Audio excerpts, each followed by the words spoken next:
यह व्याप्तं सर्वमेदं जगत् स्थावर जंगमं तामधेनु शिरसा वंदे भूत भवस्य मातरम। ढाई ढाई घड़ी में गाय को देखने से ये ग्वाला जो गौ सेवा कर रहा है उस गौ सेवक का कर्तव्य है, ग्वाले का कर्तव्य है। जो गाय के साथ खड़ा है वो ढाई ढाई घड़ी में अपनी गाय को संभाले, उसको देखे, उसकी आंखों देखे, उसके शरीर को देखे, क्या स्वस्थ है, कोई तकलीफ तो नहीं है। और ये उस ग्वाले का ही कर्तव्य है जो गाय की सेवा प्रत्यक्ष रूप से जिसकी सेवा करने के लिए वहां नियुक्ति हुई है। जितनी गायों की वो सेवा कर सकता है, संभाल सकता है, इतनी संभाले। न संभलती हो तो उसके लिए और अलग से ग्वाले नियुक्त हो। पर गाय अगर कोई भूख से, बीमारी से, पानी से या किसी कारण से सब सामान रहते हुए भी दुखी होती है तो अपराधी ग्वाला है। यहाँ दवाई है, डॉक्टर है, ऐसा होती तुरंत उसकी जानकारी उनके पास पहुंचानी चाहिए। टेलीफोन है, कार्यालय में कहना चाहिए, आ सकते हैं। और ऐसा सब करते हुए भी गायें चली जाए या कुछ हो जाए तो इस संसार में जो कुछ होना है वह तो किसी से रोका रहेगा नहीं, परंतु प्रयास पूरा करना चाहिए ईमानदारी पूर्वक। इसलिए सभी इस वर्षा गर्मियों के मौसम के उपरांत जो बरसात का मौसम आ रहा है, इस मौसम परिवर्तन में गाय को बराबर देखते रहे, उसके स्वास्थ्य की तरफ पूरा ध्यान रखे, उसके चारा पानी की तरफ पूरा ध्यान रखे, कीचड़ न होने दे गवानों के पास में। और आज जो गवानों में, नादों में चारा पड़ा है वह चारा भीज गया है, अगर कल आप उस पे दूसरा चारा डाल दोगे तो नीचे वाला चारा सड़ के बासेगा, बाद में उसको गाय खाएगी नहीं। आप उसको सुबह हाथों से अच्छी तरह से भुरका भुरका के और ठीक करके उनको गायों को खिला दें या अलग लेके सुखा ले अथवा दाना मिला के खिला दे। किसी न किसी युक्ति से उस चारा का उपयोग करे। सड़ा हुआ चारा और रेता गाय को न खिलाए। रेती खिलाने से गाय के पेट में गांठों बनती है और गोबर पतला करती, वो थकती जाती है, खून ढंग से नहीं बनता। गोमाता की सेवा हम भगवत भाव से करें तो इन सब छोटी बड़ी सारी बातों का ध्यान देना बहुत जरूरी है। हमारे वैष्णव साधु जब भगवान की पूजा करते हैं तो ऐसे कपड़ा भी लगाते हैं, ऐसे पानी भी डालते हैं, पंखा भी देते हैं, ये भी करते हैं। कभी पूजा करते देखो तो इतनी सारी क्रियाएं वे करते हैं, छोटी से छोटी क्रिया भी उनको ध्यान में है, क्योंकि प्रभु है। प्रभु के लिए, प्रभु की सेवा के लिए जो कुछ हो सकता है वो सब का सब करना चाहिए। यहाँ सभी ग्वालों के लिए और हम सभी के लिए गौ माता हमारी साक्षात प्रभु है। पर नियुक्ति निरंतर गायों के बीच में रहने की आपकी है, इसलिए आप ग्वालों की जिम्मेवारी बनती है कि गाय में कोई बीमारी न हो। बीमारी या दुख हो तो तुरंत अपना बल हो तो ठीक करो, और न हो तो तुरंत अपनी व्यवस्था जो चलाने वाले हैं उनसे मिलो और उसके लिए जो आवश्यक है वो सब करेंगे। ऐसा नहीं करने पर प्रमादवश, उपेक्षावश अगर ऐसा नहीं करता है और गाय दुखी होती है, मरती है, तो फिर उस ग्वाले को उसका अपराध लगता है। जो जिसके जिम्मे वो गाय थी उसका अपराध लगता है। ऐसा अपराध कोई भूल से हो गया हो, प्रमाद से हो गया हो, तो उसके लिए प्रायश्चित यही है कि एक दिन, पूरे दिन, गुरुवार के या सोमवार के दिन केवल पंचगव्य का पान करे और दिन भर गोमाता के वहां जहां गोमाता बैठती है उस भाग की सफाई करें, बुआरी से दिन भर सफाई करें, साया में, धूप में, जहां जहां शरीर को धीरे धीरे करता जाए। ऐसा करने से उसका प्रायश्चित होता है जो भूल से और प्रमाद से अपराध हुआ है। पर जो जानबूझ के अपराध करता है उसको तो भैया अधोगति में जाना पड़ेगा। ब्रह्मा और शिव भी कोई बचाने वाला नहीं है, जाना ही पड़ेगा। क्योंकि जानबूझ के शक्ति, सामर्थ्य और वस्तुओं रहते हुए भी गोमाता की उपेक्षा करता है तो भैया अपराध लगेगा और उस अपराध का दंड भी होगा। इसलिए सावधान, कोई प्रमाद नहीं करना, कोई गोमाता की सेवाओं के प्रति उपेक्षाएं नहीं करनी, सावधानी पूर्वक गाय की सेवा करनी है। जानते हो गाय कैसी है, कौन है? ये धरनी पर जो बरसात की बूंदें पड़ती है ये गौ माता के लिए ही पड़ती हैं। अगर इस पृथ्वी पर गौ माता न रहे तो पानी की एक बूंद भी इस पृथ्वी पर न पड़े। ये सारी की सारी जो है जलवृष्टि ये गौ माता के लिए है। ये उस गौ माता के लिए जो इस सृष्टि के संपूर्ण मुख प्राणियों का प्रतिनिधित्व करती है, या उन सब की सरदार और सम्राट है। उस गौ माता के लिए ही ये जल बरसता है। जिस दिन इस पृथ्वी पर गाय नहीं रहेगी उस दिन जल की बूंद नहीं पड़ेगी। जैसे जैसे गायों के साथ अत्याचार बढ़ रहे हैं पृथ्वी पर, ऐसे ऐसे पानी की कमी आती जा रही है। आज संसार के अनेक देशों में और भारतवर्ष के अनेक प्रांतों में पानी के लिए बहुत बड़ी परेशानी हो रही। लोगों को पानी पीने को नहीं मिल रहा है, तरस रहे हैं, सरकारें परेशान हो रही हैं।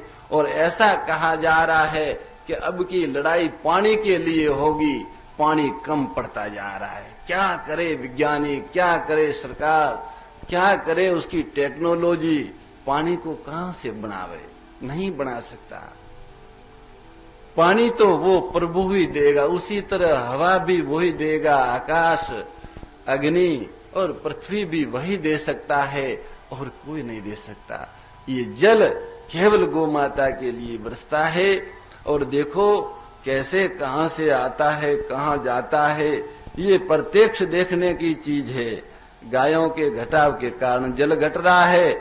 अगर देश और संसार गौ माता की सेवा और रक्षा श्रद्धा और समर्पण से करे तो संसार में भरपूर जल बरसे और समस्त अन्न औषध फल आदि अपने आप तीनों ऋतुओं में 6 ऋतुओं में पके, तथा ये जो जल की कमी है, नदियों की, पानी की, ये सारी की सारी कमी समाप्त हो जाए, शुद्ध जल की प्राप्ति सबको होवे।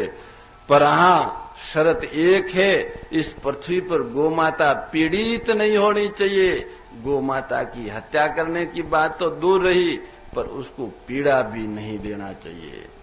ऐसा करने से और गौ माता के प्रति दिव्य भाव से सेवा, पूजा और उसकी आराधना करने से इस पृथ्वी पर बिल्कुल सुव्यवस्थित संतुलन पूर्वक वर्षा, गर्मी, ठंडी आदि तीनों मौसम और 6 ऋतुओं व्यवस्थित चलें, ये शर्त है।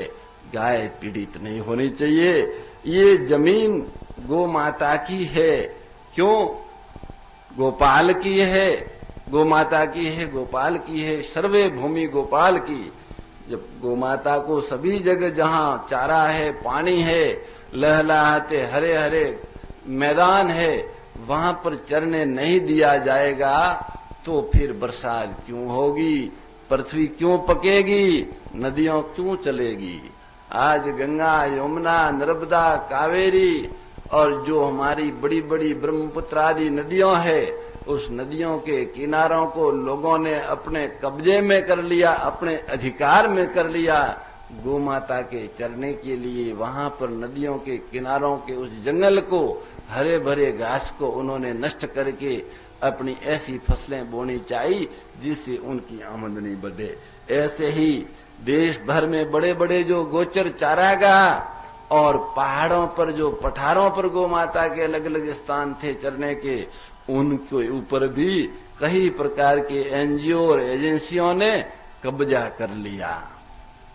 परिवारों ने गोचर नष्ट कर दिए, कई फैक्ट्रियों आदि बनी।